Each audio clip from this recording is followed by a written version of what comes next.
Ռուսաստանի Դաշնության նախագահ Վլադիմիր Պուտինը եւ Աբխազիայի ինքնահռչակ հանրապետության նախագահ Ռաուլ Խաջիմբան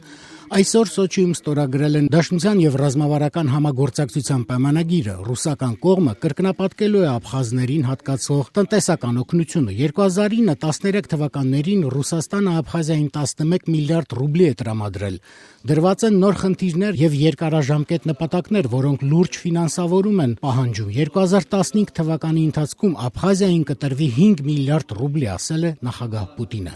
Նրա խոսքերով նոր պայմանագիրը վկայում է երկու երկրների միջպետական հարաբերությունների բարձր մակարդակի մասին։ Պայմանագրում սահմանված են տնտեսական,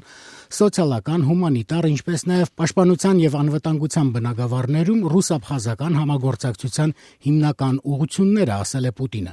Նոր պայմանագիրը ենթադրում է պաշտպանության եւ անվտանգության ընդհանուր տարածքի ձևավորում,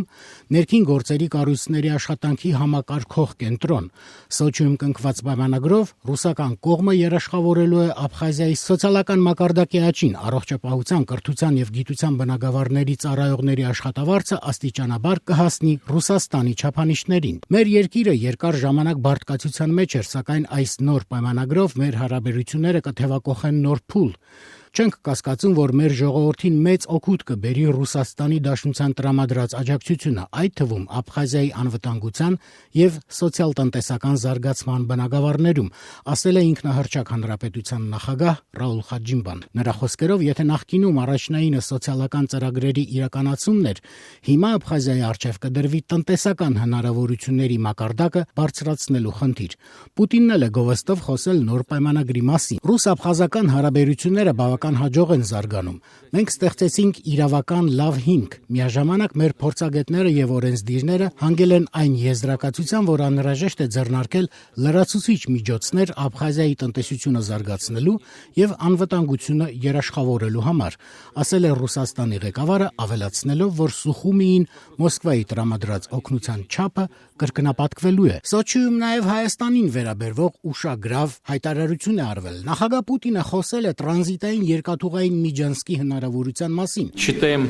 возможным вместе с другими партнерами подумать и при общем согласии реализовать такой проект, например, как транзитное железнодорожное сообщение в направлении Сухуми, Тбилиси и далее с одной стороны на Армению, с другой стороны Россию. Սուխումի Թբիլիսի մինչև Հայաստան եւ մյուս կողմից Ռուսաստանը դա հնարավոր կլինի ընդհանուր համաձայնության պայմաններում, ասել է Պուտինը եւ ավելացրել. Մենք համոզված ենք, որ նման օրինակ ծրագրերը կնպաստեն տարածաշրջանի բոլոր շահագրգռված գործընկերների համագործակցությանը։